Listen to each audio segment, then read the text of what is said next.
We welcome to the Only Fools and Horses podcast in association with the Only Fools and Horses Appreciation Society. Sue Holderness, aka Marlene, how's it going? Good morning, everybody. What a nice idea this podcast is. I don't know if I'll be able to say anything that hasn't been said before, because we have been, let's face it, talking about Only Fools and Horses for an awfully long time. But I'm very happy to talk about it because it was a very, very lovely period of my life. Yeah, I mean, it's timeless, isn't it? And I think it will never die. How did it first happen for you on the show?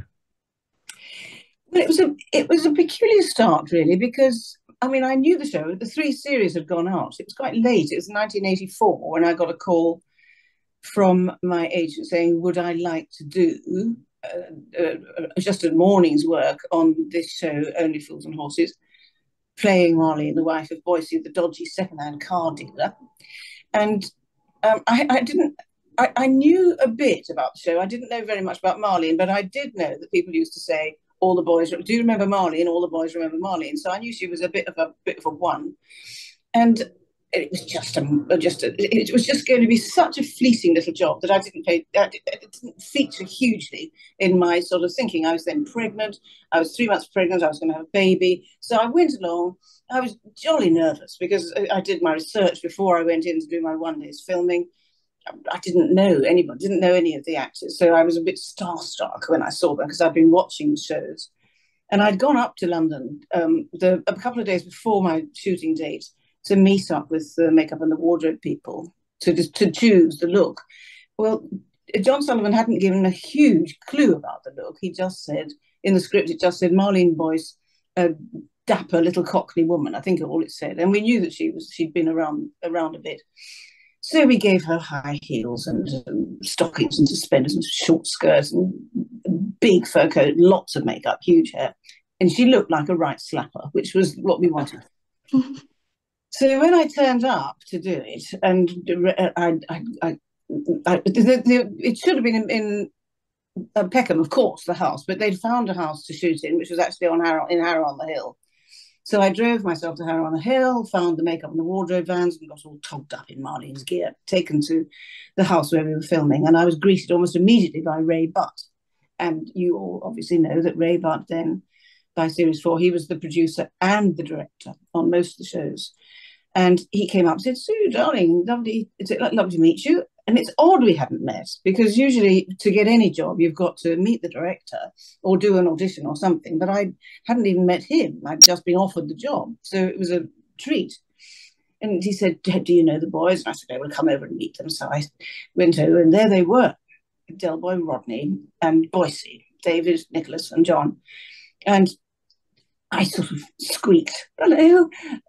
And then the director said, Ray said, look, we're very behind, so we'll chat later. We must just got to get on with it. So, Sue, darling, I want you to go in the house.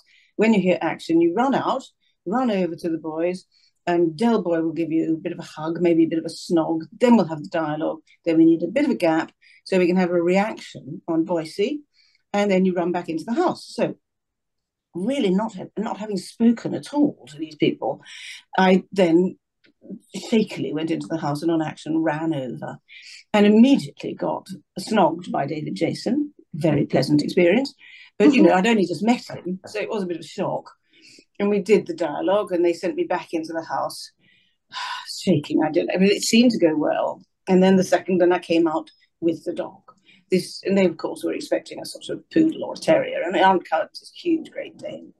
And honestly, I think John Sullivan wrote one of the funniest scenes I ever had. It was just glorious. And I absolutely loved every second of it and thought, what a pity it's only one day, but hey, what a great day's work. And then I really did sort of put it behind me because I was getting on with working out what I was going to do for the next 6 months while I was getting over the business of having a baby. And it took about 2 weeks, I think, when John Sullivan rang me at home and said that he'd always hoped that Marlene wouldn't appear. He had grown up loving the show Minder. I don't know if you're all too young to remember Minder. I remember Minder. You know, George Cole, Dennis Waterman, and George Cole had a wife you never saw, who he called her indoors. And there was this wonderful picture of this sort of dragon at home that you never saw. And so John Sullivan very much wanted to have a character like that in his show, this sort of person everybody talks about and you imagine but you never see. But he had suddenly got this idea about Del and Rodney looking after a dog, and he thought, how on earth am I going to get a dog into the show? And that's when he thought, well, I know, Boyce, you could give Marlene a dog, and then we'll send them away. We don't have to see them again. So that was all it was supposed to be.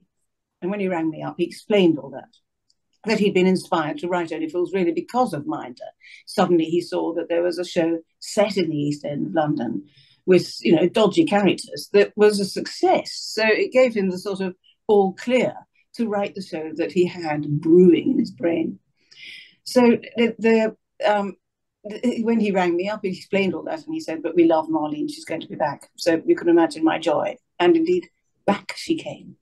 Yeah, I mean, you can't imagine Only Fools and Horses without Marlene. I can't. No. Can anybody else? No, definitely not. No, all the lads remember Marlene, don't they? It was carry on, Chris. So, no, I was going to ask you to actually as well that because you said you didn't do an audition. You were in is it Dear John that John Sullivan wrote, wasn't it? It was, yes. That's why maybe you got the role. Maybe that's how the great thing about John is he was very loyal. When he found people he liked, he'd use them again and again. So I did, yes, he put me into Dear John. I don't know what year that was, but in the middle of doing Only Fools, I was also played this character in Dear John, who was the wife of Terence Edmund, who was the best friend of the John character. And I had 5 children. They always say never work with animals or children. In that show, I had 5, ranging from 5 to about 18. And it's true. Animals and children do steal the show. It was proved in Only Fools and Horses many times. It's funny how the John connections stayed with you, Fools and Horses. Obviously, John Sullivan, Dear John, and obviously it's Dear John Chalice that you obviously work with as well, isn't it? Tell us a bit about John. What was John like to work with? Weren't we lucky that we got on? Often you do hear, don't you, that people who work as double acts actually hate each other.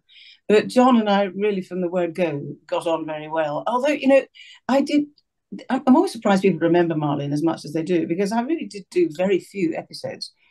But the ones I did obviously seem to be remembered. So in the first season, I only did 1. In the second season, I think I only did 1 too. So John and I weren't getting to know each other terribly well, but we did rub along very nicely.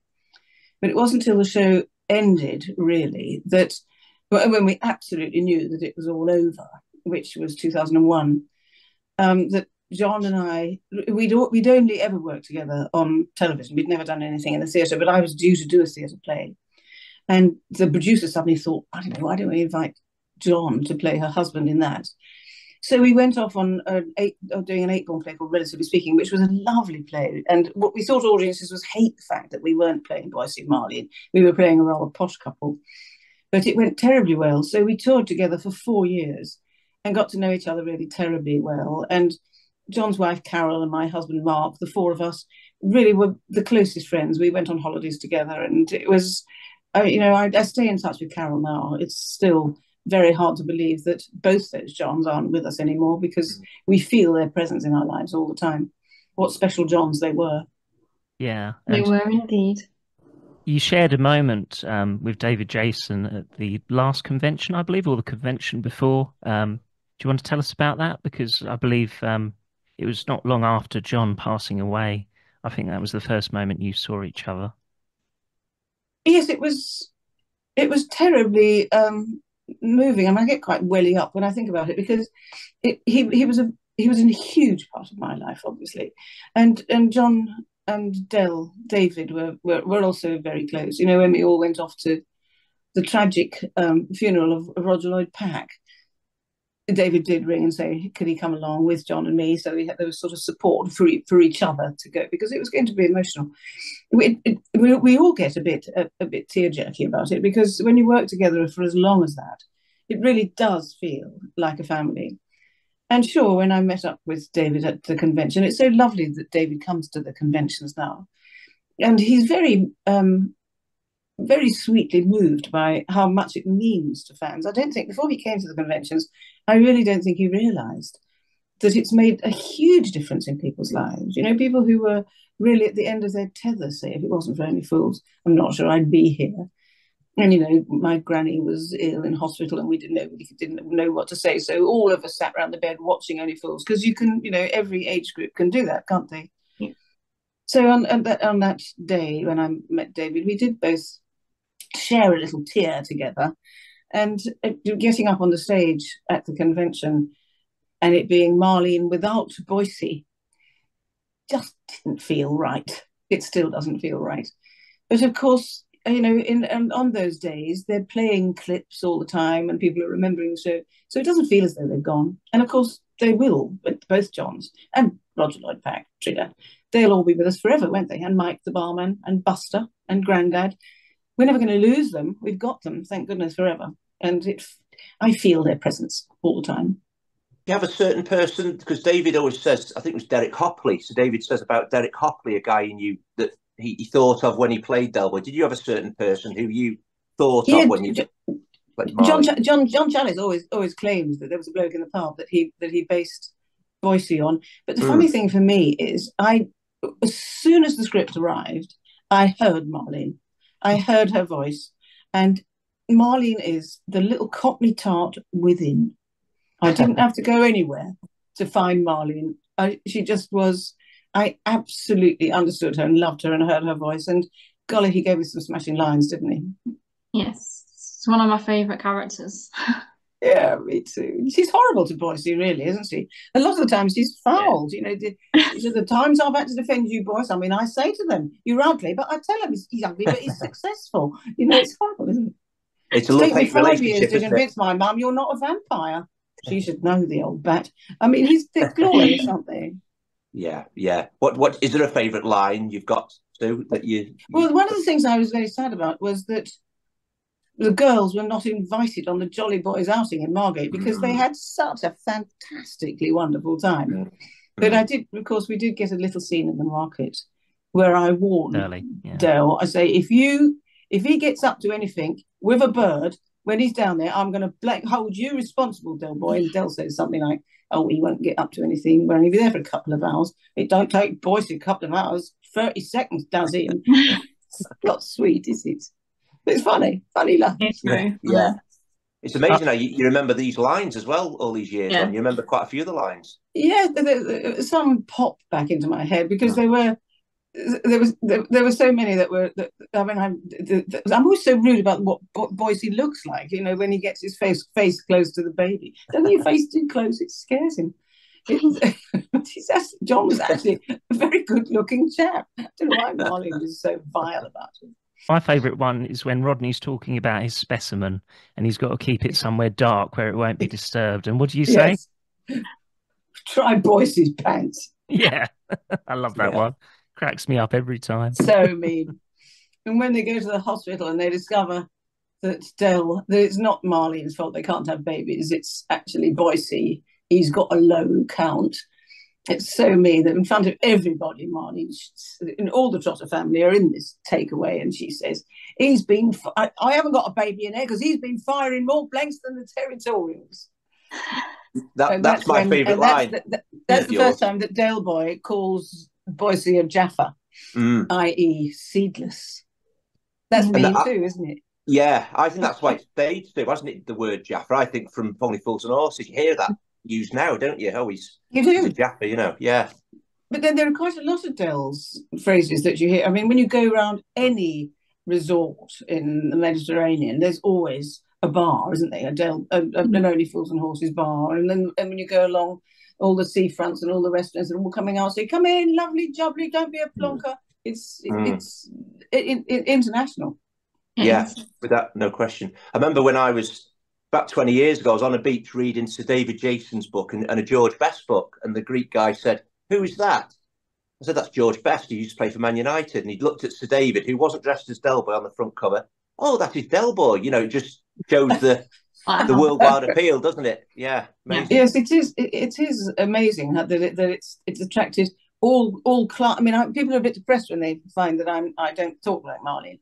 I'm very happy to talk like Marlene and do occasionally, but the reaction usually is you're very posh and you're very small. Apparently on television I look very tall, and I'm not. I'm quite small. And there's nothing I can do about that. I'm posh and I'm small, but it didn't stop me loving it, embodying this glorious Cockney tart that was Marlene. I'd like to have gone on playing her until the end of my days. Do you know how many episodes you're into, out of interest? No, I was only about 20, 21, something like 20, that. Which I think is quite a lot when you think that they'd probably done about 18 before you started, hadn't they? Maybe more, about 20 odd, hadn't they? So yes. And so I only came into. I came in the same series as Buster, so it was sort of the middle of series 4, and they all had. I mean, that was an incredible episode, wasn't it? When they did the funeral of Grandad. I mean, how many comedy writers could come up with a show that is as unbelievably moving and yet also as funny as that episode? Some of them was a genius, I think. Yeah. We've spoken about it before on the podcast. What you assume is Grandad's hat, and Rodney so tenderly puts it on the coffin, and everybody's welling up, and then the vicar comes and says, "Where's my hat?" It brought the house down. I mean, it's just so clever. Brilliant writing. Went from sad to happiness. Don't you think that's part of the reason people love it? Because they know it's going to make them laugh, but they're so invested in the characters that there are lots of moments when you do well up and feel quite emotional.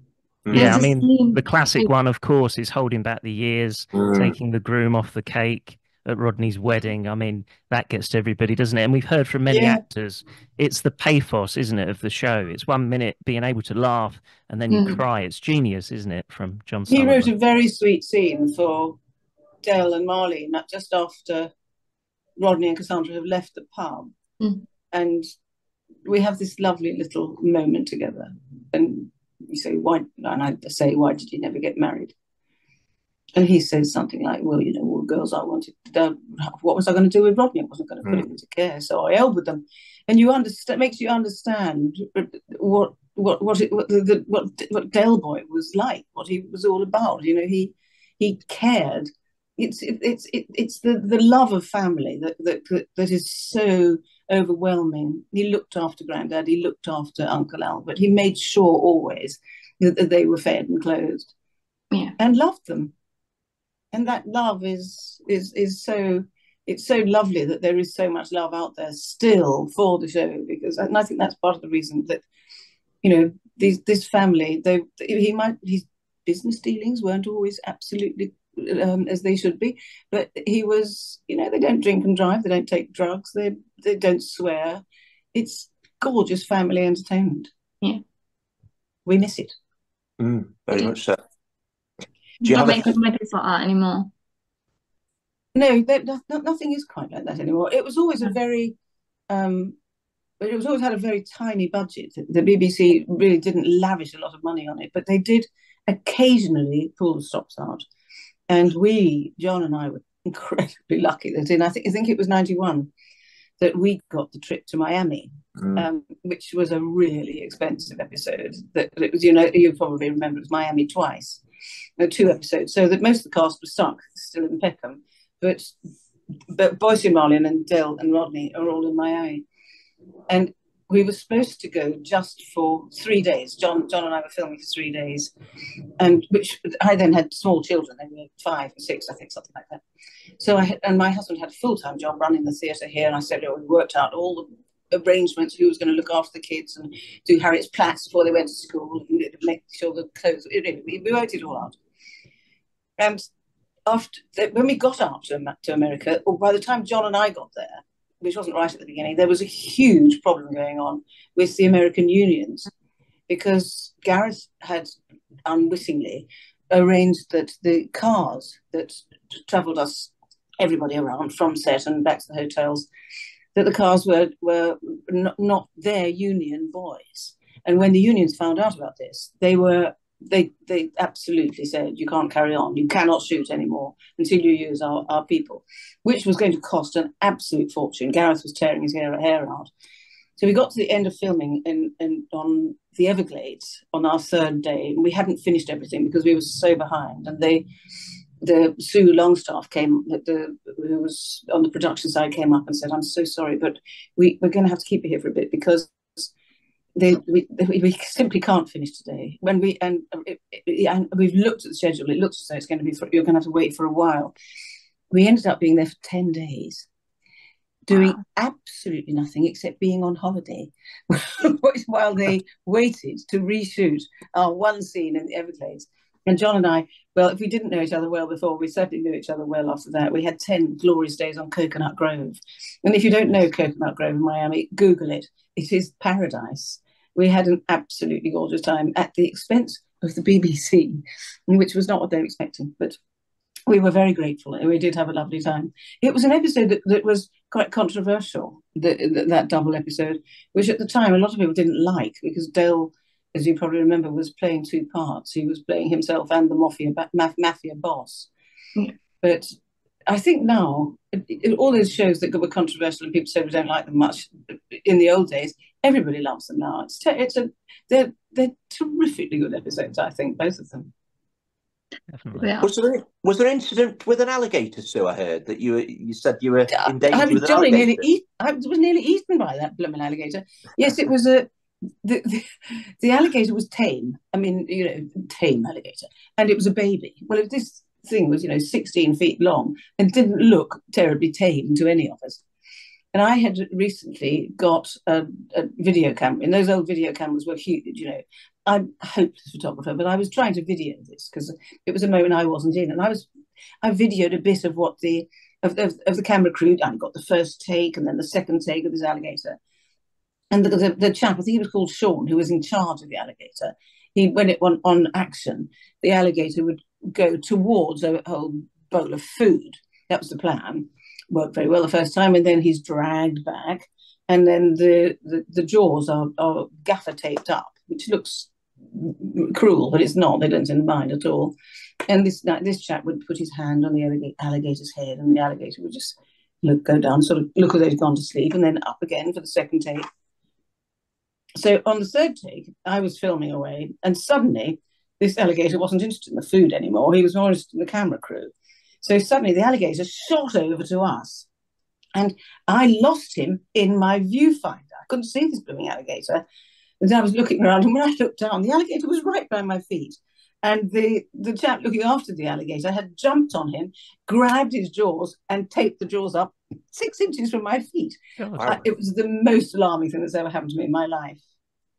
But it's interesting when you look at that episode that's set in the Everglades, and there is a moment where Dell and Rodney are running through the undergrowth, and at one point Dell falls into the water and gets himself out again, which normally would be done by a stunt man, and even then there'd be so many precautions, health and safety. Well, David just did it, and in retrospect, it was potty, because the place is teeming with alligators. He could easily have been grabbed and dragged under. Anyway, he was a great one for doing his own stunts. Witness the jet ski.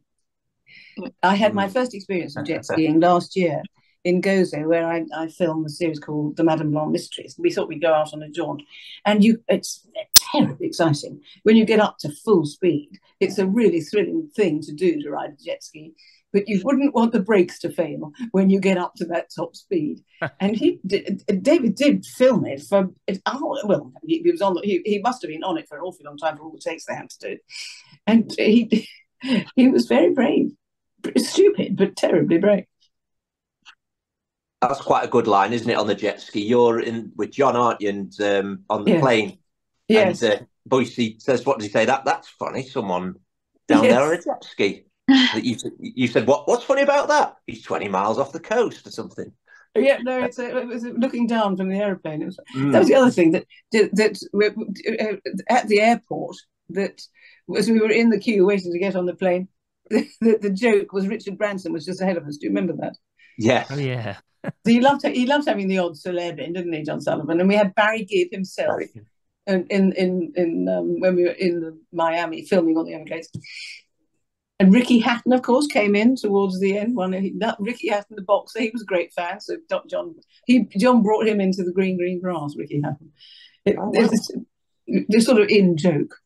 When you have really famous people who want to be in it, so okay, you can sit in the pub. Well, yeah, no, he's got like myself, he's got a trotter van, hasn't he, Ricky Hatton? Yes, he has. Yeah, A huge fan, Ricky. Yeah, there's a clip of him leaving his boxing gym, and you see his Rolls Royce in front in the car park. Do you think he's going to get in the Rolls Royce? And suddenly the van, he comes out in his little trotter van. Yeah, quite funny. No, it's sweet. There are quite a few of those vans around, aren't there? Yes, there they are are. a few. Mm. I think And a mini lot of people have Chris's. got van doors. Where do they put the van doors? There's a huge thing, a van door. They must have signed 100. Yeah, there's a guy, Neil Huckle, very talented. He's got like a mold, so he mold. Yeah, they're not off the originals, obviously. He's molded them and things. I've actually got one. I've got one myself up there. Yeah. Yeah, it's lovely. Plays music and all sorts. Yeah, lights up. Yeah, really good. I'm terribly impressed with your room, Chris. It's fantastic. I love it. Thank you very much. Thank you very much. Yeah, no, I'm proud of it. It's almost part of the search to what to get next. You know, what haven't I got? What could I get now? The lesser watch. The lesser watch, yes. The lesser watch. Yes, what happened to that prop? I think somebody has got it on there. Let's find the real one. It must be out there somewhere. That's the dream.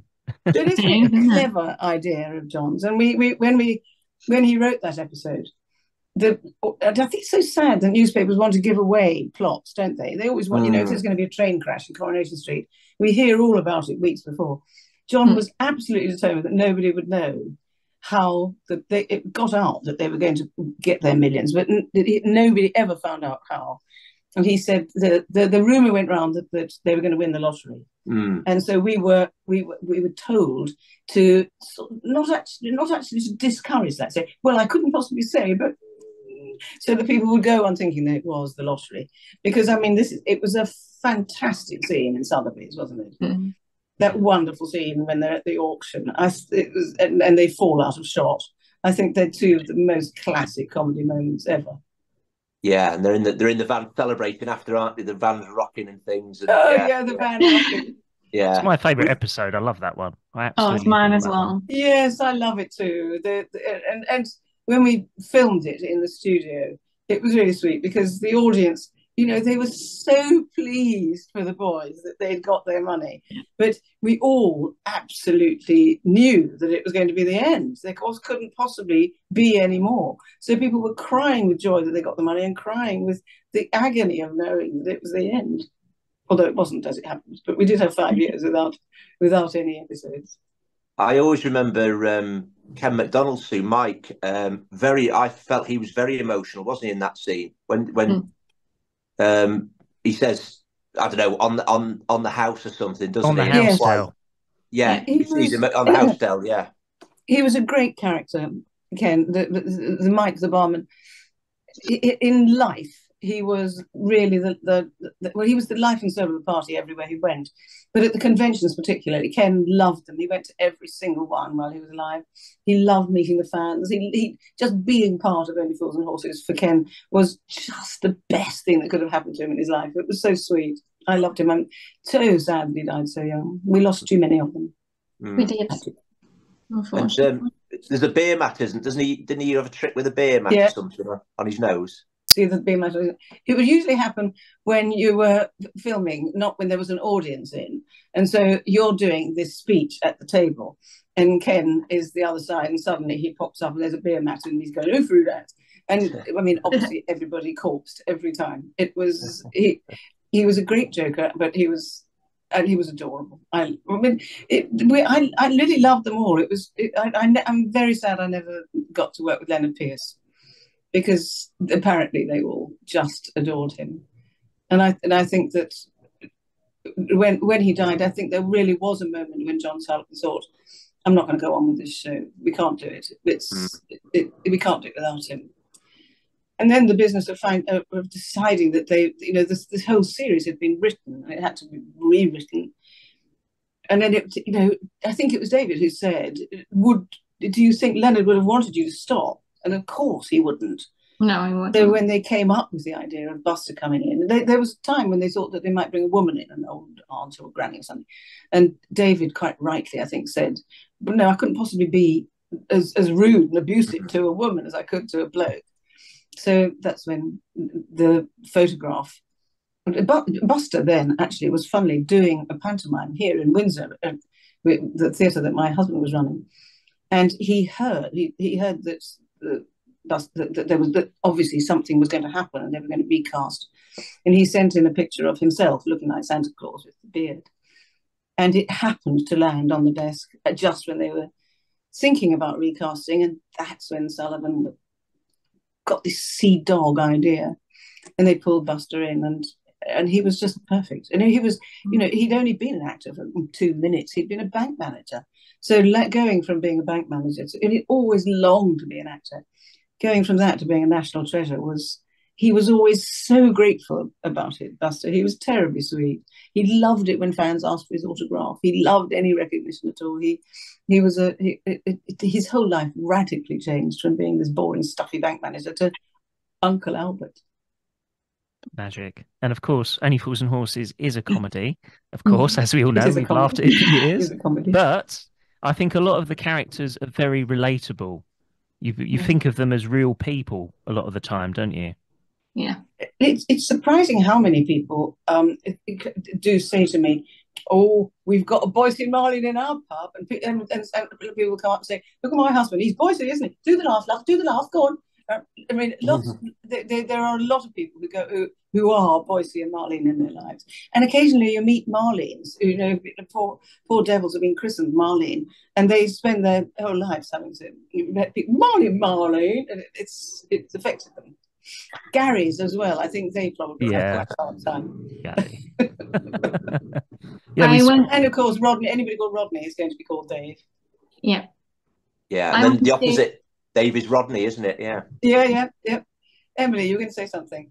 I went to a car boot with my grandparents last week, and there was a little boy, and he was selling toothbrushes, and he was like Del Boy.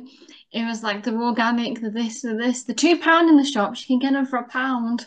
I love him. I said to him, you remind me of Del Boy, and he knew who we were. He was only about 8, and I was shocked that he knew.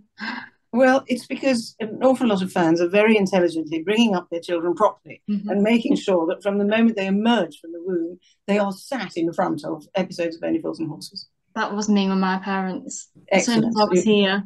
Same. Fine upbringing. I'm impressed with your parents. Send my love to them. I think that's excellent work. No, I mean, a lot of young people come up to me and say that, my dad got me watching, or my granddad got me watching your show last night. It's funny. It's lovely.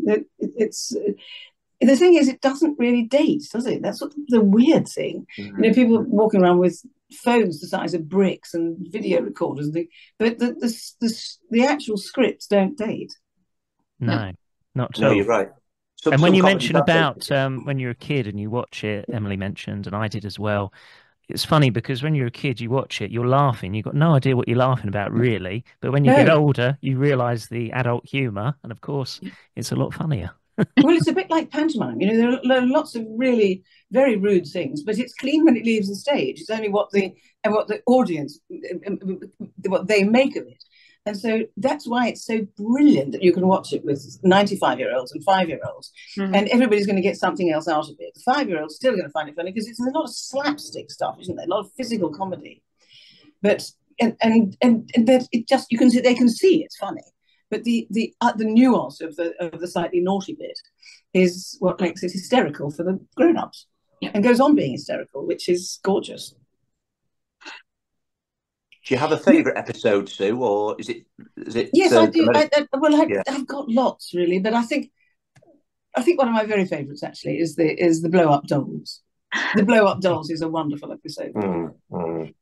When we were doing Green Grass, and we were in the pub at the end of a day's shoot, and somebody said, "What have you got a favourite episode?" And I said yes, the Blow Up Dolls, and I was talking to 2 of the prop boys who were on that episode and were in charge of the dolls.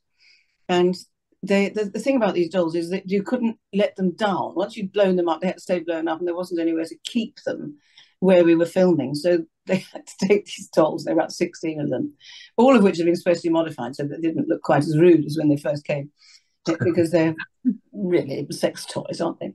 But anyway, they had to get these wretched dolls from the location to their rooms in the hotel, and they said it was awful because we got about 4 dolls each in our arms. We were in this lift, and we got to our floor and got out this young couple there, and they looked at us aghast because they could see what was going through their minds. And we said, no, it's not what you think it is, honestly. We're just doing a bit of filming. Didn't help. No. They were so they said it was not our favourite episode, and if John Sullivan ever does anything with blow up dolls again, he can bloody well look after him himself, take them back to his own hotel. But no, it was wonderful. They just kept popping up, didn't they? Popping up behind the bar. Yeah, that's one of the funniest, isn't it? Danger UXD, Yeah. brilliant. Well, when they explode at the end, and he says, "I told them they shouldn't have had the mutton vindaloo." I mean, that's just brilliant, isn't it?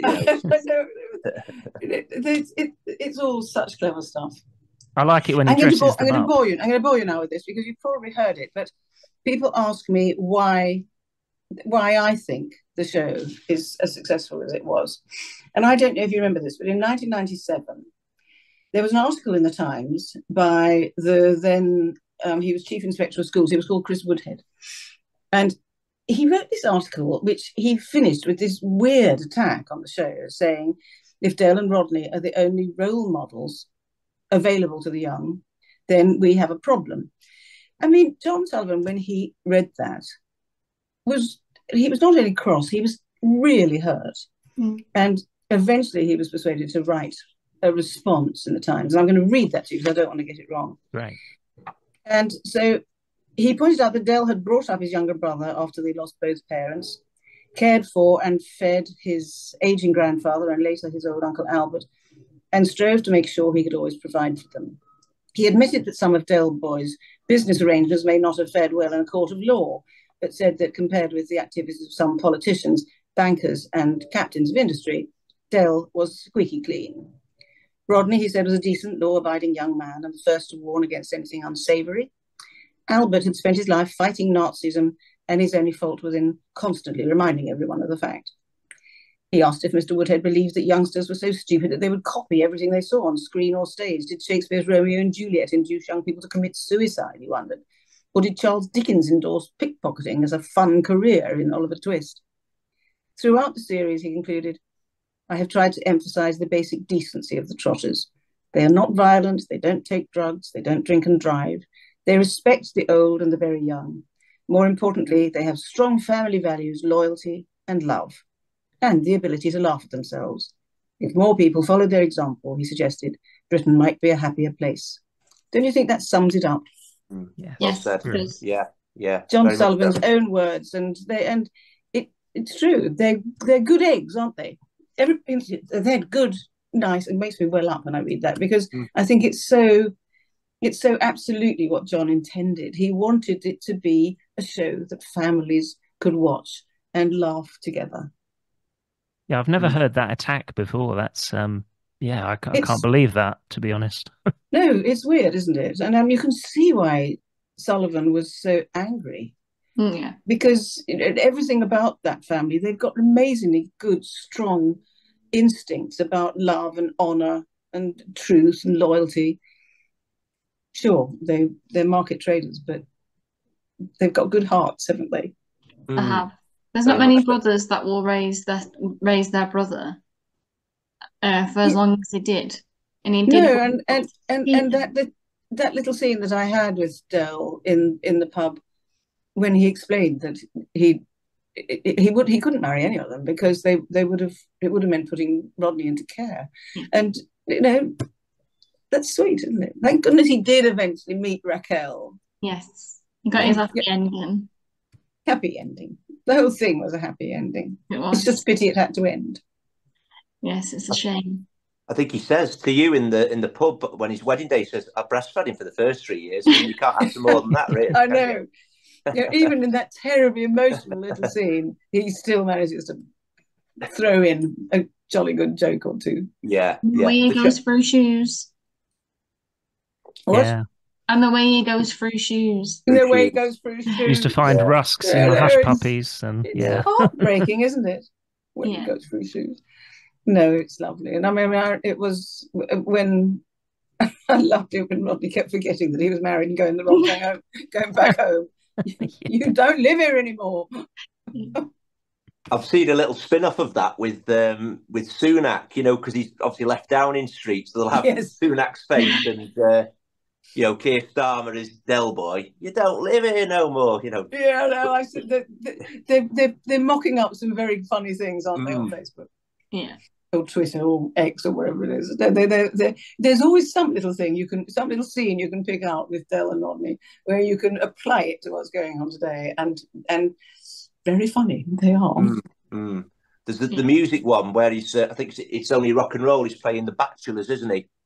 To the Irish bar, wherever it is, and it's Coming Home's playing now to Gareth Southgate, you know, things like that. Which, yeah, lovely. Yeah. Tell us about Green Grass then, Sue. That happened a few years later, did it? After Fools and Horses? Yes, it was. It was when, let me think. It was when John was 60, and Carol. It must have been. I think it was 2000. I get my years muddled up. Whenever John was 60, Carol threw a big birthday party for him. I don't know if you all know, but Carol Challis and John Challis, the Boyce and his wife, used to live in London, but they bought an extraordinary property in the countryside on the Shropshire-Herefordshire border, which is an old medieval abbot's lodging, which was really a complete ruin. But for some reason, they just fell in love with it.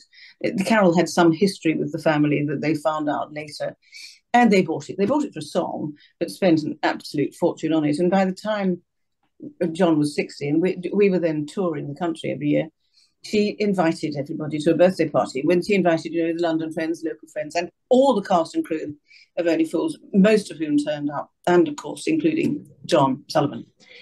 And John, I remember him sitting under a tree with Chalice and having a little chat, and then John sitting on his own. And towards the end of the day, John Sullivan went up to John Chalice and said, "I've had an idea, I'll get back to you." And so we were intrigued like that, but didn't think much more about it. And then 2 years later, we were touring in a Neil Simon play that was going to Brighton. And John Sullivan rang us while we were on the road and said, "Why did you pop in for tea between shows in Brighton?" Because John had a little holiday flat there in Hove. He said, "It's something I want to talk to you about." So in between the matinee and the evening show, we went along, and John had organised a little tea party for us. And he suddenly said that he really loved the birthday party. He loved watching John Challis, which for him is Boise, very grandly welcoming all his friends to his grand home and being terribly posh. And he suddenly thought, wouldn't it be fun if Boise and Marlene buy a great big country house and try to be Lord and Lady of the Manor? And this idea sort of kept niggling him.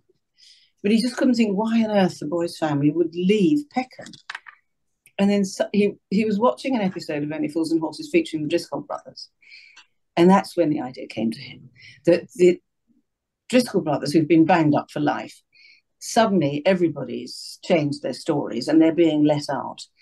And they discovered that, in fact, there had been a grass, which is why they ended up in prison in the first place, and Boise was the grass. So Boise has to get out of Peckham quick with Marlene and their now very grumpy teenage son, Tyler. And so then the hunt was on for, we said, of course, we'd love that idea, that there'd be a series starring Boise and Marlene. But the hunt was then on for a house that could be this house that Boise and Marlene buy. And they spent a long time recceing lots of properties. And Sullivan kept going back to John Challis in his house saying, we can't find anything really as good as this. So eventually they decided to use John's house, and John and Carol agreed to let the filming happen there. Carol was a bit dubious about it at first, because the film crew stomping around the house can be not good, but they were so respectful and sweet, and Carol ended up loving having the crew there. She made wonderful cakes for the crew every day, and the crew were blissfully happy. It was a really fantastically lovely 4 years. All the crew stayed in Ludlow, which is a lovely place. And I stayed with John and Carol in their house. So, I'd fall out of bed and there's the makeup van. And it was just a very, very happy shoot. We had a really lovely time. And a lot about the Green Grass is fun. A lot of it is not very good. It's a mixture. It's nothing like as wonderful as Only Fools and Horses, but we felt very lucky to be in it. And it was nice for us to be able to explore the relationship between Boise and Marlene a bit more. And, they although they bicker all the time, as do many couples, They really did have a very true and loving, long-lasting, rather wonderful relationship. It was nice. Yeah. And you got to see Marlene's sister, Petunia, which was perfect name. I was always rather sad that Bronco didn't come back for longer. Do you remember Bronco? Yeah. Bronco was Sky's the Limit was the episode, and he's doing some painting or something. That's when Marlene says, "No, you be nice to him. You know he's got problems." So the idea of Bronco with his slightly potty brother would have been nice, but he didn't come back, which was a pity. I liked his character. And you mentioned John, of course. He would do these lovely video messages for fans, wouldn't he, for their birthdays? And this was before Cameo now, where people actually charge for this, don't they? But John used to just do it, didn't he, for the love of it, for the fans. We did a few together. Yes, and then John started doing them for money, for Memo and celebrity video messages, which I resisted for a long time because it seemed sort of common and rather nasty to ask people for money for these things. But then eventually he said, "No, it gives people so much pleasure. You should do it." So I do it now too, and it is sweet. I get lovely messages saying how much people appreciate having a special Marlene message for, I don't know, an anniversary or a wedding or some sort of birthday. And it's quite nice because it means Marlene is still in my life. I jump back into Marlene's character regularly for birthday messages. That's great. Speaking of which, a nice point, it is my daughter's birthday today, actually. She's 14, so I was going to say to you at the very end, if you could wish her happy birthday, she'd be made up, Sue, to be fair. What is her name? Her name's Layla, and she's 14 today. Hello, Layla. Marlene here. I hear it's your birthday, isn't it? You're going to be 14. Oh, I can remember being 14. I had a little job down the betting shop when I was 14, Layla. Oh, Layla, I hope you're going to have... Well, Layla, I hope that you are going to have what Del Boy would call a creme de la menthe celebration. Lots of love to you, Layla, from me, Marlene. Cheers. Brilliant. Oh, lovely. Thank you very much. She'll be made up. She'll be made up. Thank you. Sue, I think you also mentioned one of the scenes that you really liked as Marlene was the episode where Del is trying to sell a baby. I think it's from Prussia with Love, trying to sell a baby to Boycie and Marlene. And you liked that scene where Del and Marlene share an embrace. Yes, it's a very controversial episode now, because everybody's being so careful about what they say about everything. There have been many people who've said they don't want to see that episode anymore, or suggested that maybe you shouldn't see that episode. When I say many people, there's probably about 3 because Boycie and Marlene, who've longed for a baby, suddenly there is the chance that this is going to happen because Del Boy is going to, let's be honest, sell them a baby. There's this gorgeous German girl who's got pregnant and she can't keep the baby. She's got to go home to Germany. And so Del Boy suggests that Boycie and Marlene would be wonderful parents for them. And Marlene is made up. She can't believe it. Suddenly, she's going to have her own baby. And the baby arrives, and I know you all know the scene so well. They look in the pram, and there's the baby, and the baby is brown. And Boycie has this wonderful moment where he says, "I might be able to con people into buying my cars. I might be able to convince them you conceived and gave birth in 7 days flat. But how the hell am I going to persuade them my granddad was Louis Armstrong?"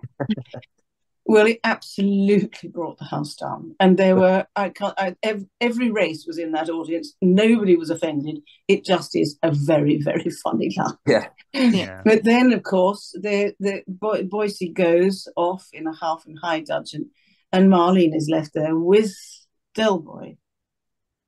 And it's David and his skill as an actor that turns that whole audience, who are weeping with joy at the line, it goes absolutely silent. You would have heard a pin drop when I say, I suppose he's right, isn't he? And then I have to decide to leave the baby. And Del's just saying, it makes sense. And it's the most tender moment. And it's incredible what happened to the audience, because they went from the biggest laugh of the night. People really did have their hankies out, and they were feeling Marlene's pain. It was just beautiful writing and wonderful playing from David. Yeah. He's a jolly good actor. He really is a good actor. Yes. And Boise goes, leave off, Marlene, the baby's brown. And do you remember what your reply was to that? We could say it's a throwback. And so is Duke. That was it. So is Duke. You said, yeah, so is Duke. He said, well, I'm not trying to claim anything to say, but I don't mind. Poor Marlene, yeah, she wanted that baby so much. Thank goodness she eventually got her baby. She did. Yeah. And I think John says, Boise says, I'm not trying to claim to be Duke's father. And Uncle Albert goes, still likeness though. And he shut it. Yeah. You see, it's brilliant stuff, isn't it? Yeah. It was a very gloriously touching, because it was touching for the German girl too. You know, it was a nice part for her, and she was awfully good. Erica Hoffman is her name. She was excellent, because she was so vulnerable and deeply sad she couldn't keep her baby. And then, of course, she decided she had to keep the baby. It was a moving episode, as were so many of them. I mean, nobody will forget Dale and Rodney in the lift. When Rodney can finally, at last, cry about losing his baby. You know, he was never frightened to write. This comedy writer, John Sullivan, would write about loneliness, miscarriage, infertility, death, and still, so he could make you cry, and still he could make you laugh more than anybody ever has made people laugh. Yeah. The interior shots, Sue, in that episode, in your house using Boise's, that was quite constructed together, wasn't it? That was quite a bit to make that set. It was a set, wasn't it? Not a house. It was in a studio, live audience, was it? That? Yes, all that was live audience. One of the things I think is so wonderful and is worth watching all the episodes for is the sets.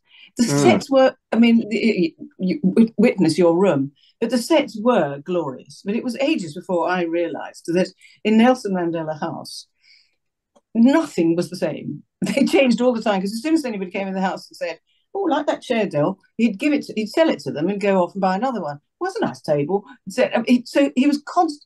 It was huge. Imagine what it must have been like for the buyers. The fun they must have had. And what are we going to get rid of? And what are we going to have back this time? I'd like to watch all the episodes and just watch the set changes, because the sets are a major. The sets and the music are a major feature of the show, I think. There's only the curtains, really, isn't there? And the cookie jar where he's getting cigars out of that. I can remember being there from day one, really. Yeah. Yeah. And they're never going to go. No. So, do you have any props? Do you have any props or anything? Any costumes still, Sue, from the show? No. Well, there was a rather wonderful thing that happened at the convention last year, because I'd found a coat that was a almost exact copy of the coat that Marlene wore in The Sky's the Limit. It was the black and white sort of Dalmatian coat, you might remember it, which I loved.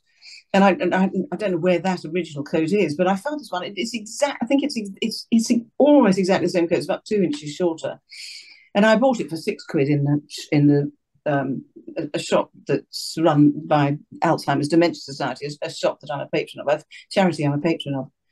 So when we had the convention last year, I rang Perry and said, "Do you think that if we could sell this coat at the convention and I could give that money to the charity?" And he said, "Don't see why not."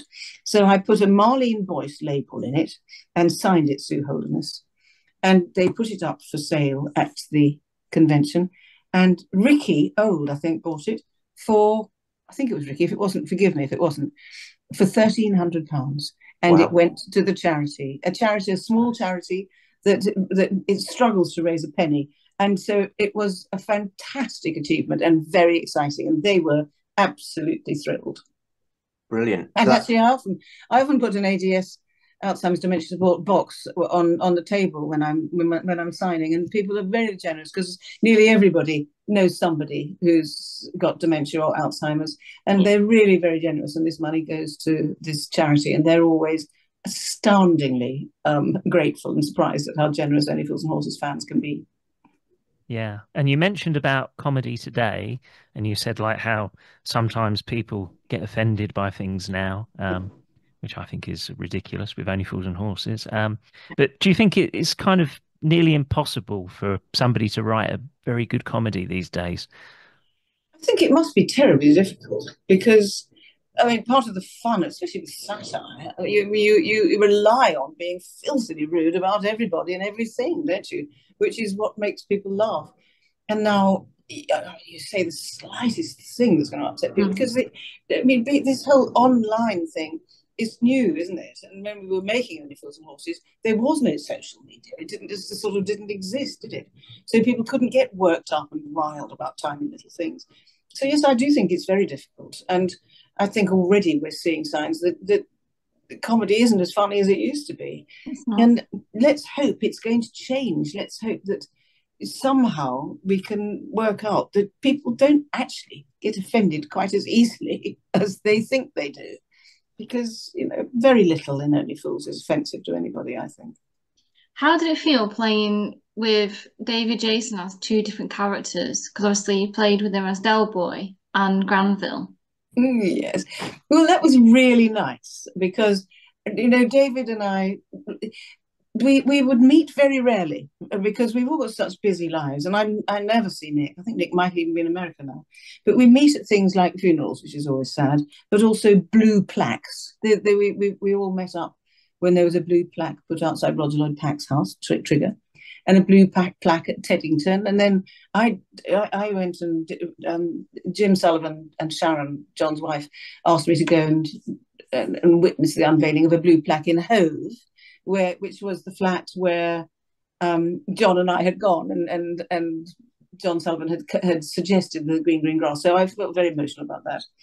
So we'd meet up with David and things like that. But then suddenly I got this part playing Mrs. Rossi in Still Open All Hours. And again, it was one of those really nerve-wracking things because with Still Open All Hours, unlike Only Fools, Roy Clark, now 103, Roy Clark would write every single episode and they would sit round in one day and read them all. So that meant the whole cast from all 7 episodes were there, plus all the crew, lighting, sound, everybody was there. Huge table full of people who do Still Open All Hours, all of whom have been together for, by then, something like 5 series. So it's terrifying because your turn to come in. I was in episode 3, so I'd had to wait while episode 1 and 2 were read, and I went in. There were all these famous faces and lots of people I knew anyway from the crews, but there was little me. And I walked in I sort of stuttered like I did when I first met the 3 boys on Only Fools. And David came straight over, hugged me, welcomed me to the show, promised he wouldn't pinch my bottom, and I suddenly felt welcome. And it was it was it was lovely working with him. I didn't have very many scenes with him, but it was like coming home. Really gorgeous. And every time we meet, it does feel very special because we were like a family for a long time, and having that little association with him with Still Open was lovely. The answer is, Emily, it was lovely. I can imagine it was. I think John Chalice was in the original Open All Hours as well, which is quite a coincidence, isn't it? Delivering bread. Yes, yeah. Delivering bread. And we kept saying maybe that Roy Clark would write him back as a very, very old baker, but that didn't happen. Unfortunately. And with Marlene and Del's relationship, they had a very interesting relationship, didn't they? It's the betting shop. Marlene's mum was what was her name? Dora. Was Marlene's mum Dora? In an episode, wasn't she? Yeah. And her dad was a tattooist, apparently, we learned. And Marlene had a job in, I think it was Lewisham betting shop. Lewisham, I think. And Marlene was going out with Del Boy. There's no question. Marlene was going out with Del Boy for, I think, a month. And then Boycie came into the betting shop. And I think it has to be said that Marlene was probably going out with Del Boy and Boycie for a period of time, because Marlene was, let's be honest, a bit of a slapper. And I think it might be partly to do with the bank accounts, but anyway, Del Boy got the heave-ho and Boycie won that battle. But no, I think it was probably she had to think quite hard about giving up Del Boy, because they went on having a very strong attraction to each other until the bitter end, which Boycie always sort of knew, but he never could quite believe it. You know, that Del Boy was constantly pitching her bottom and kissing goodbye, and she's kissing Del Boy, and he said, "Oh, I meant the dog," and you know, all the way through, there's this frisson between Del and Marlene, that Marlene, Boycie just always looks rather baffled and a bit cross. Yeah, and you stay, sorry, Chris, you stay to Tyler, don't you, in one episode? Say bye to your dad, and Mike, Del Boy, Rodney, it's wonderful. waving. I love that scene when she goes to show off the baby photographs, and she's showing off the photographs to everybody, and dreadful. Del's like, "Oh, he's got your nose, hasn't he, Mike? Oh, look, Rodney, that's your..." And then say goodbye to your daddy, and all the boys wave. Poor boy. And Boycie's always very slow on the uptake, isn't he? He smiles, and then he goes, "What are you saying?" It's very sweet. And that scene you mentioned about, we don't actually see that, obviously, when Marlene was younger in the betting shop. It's mentioned in an episode, isn't it? And Trigger nearly lets the cat out the bag about Yes. Marlene and Del. And that's a very funny scene in the pub. I don't think Boycie ever knew that she was two-timing him. Mm. And there's a rumor that Marlene has a tattoo, but nobody's ever said quite what the tattoo is. So, one can use one's imagination. It's obviously not visible. I think it's on her thigh, or maybe her buttock. Will we ever know? I haven't. Well, it's been lovely to speak to you, Sue. Thanks a lot for joining us on the Only Fools and Horses podcast. It's been lovely to speak to you, and thank you all for continuing to watch the show. It's wonderful to know that the fans still love it as much as they do. I mean, I'm with you all. I was in very few of them. And when you're flicking through to think, what should we watch tonight? Quite often you come to gold and you think, well, let's watch Only Fools. And we do that more often than I care to admit, because nothing's funnier and nothing's better, really. I remember when I was 5, I was in hospital. I just had open heart surgery, and gosh, how horrid. How horrid for your parents. It was very horrible. It was my second one. And they asked what DVD I wanted, and I wanted Only Fools, but they didn't have it. So I wasn't very happy. Well, I think most hospitals should have it as compulsory entertainment. Mm. It should be available to everybody on the NHS. Yeah. You can get all the copies quite cheaply now. Let's let it be known. Yes. It needs to be an absolute fixture of every hospital. Should be. I love the bar. Love the bar. Thank you. We've got the pineapple. We've got the pineapple and the dog and the siphon. That's it. We've got it all there, Sue. Yeah. That's very good. Very impressive. Loving the whole view there. Is that the same material? The daisies on the curtains. It is. Neil Huckle's design them. Yeah, exact ones. Yeah. Fantastic. Yeah, and I'm just showing you through me. This is a spare room here. Yeah, so I've been greedy. I've got 2 bars actually as well. That is a very good collection. My God, I love the optics on the wall. Yeah, Chris is a diehard. Well, we all are on the podcast. Yeah. Thanks a lot for joining us, Sue. We've really enjoyed it today. It's been fantastic. I'm very honoured you should want to speak to me. Lovely to meet you. Lovely to meet you all, and I hope I'll see you again, Chris, one day, and go on watching the show. Definitely, Sue. Yeah, look forward to seeing you again. Thank you very much. Cheerio.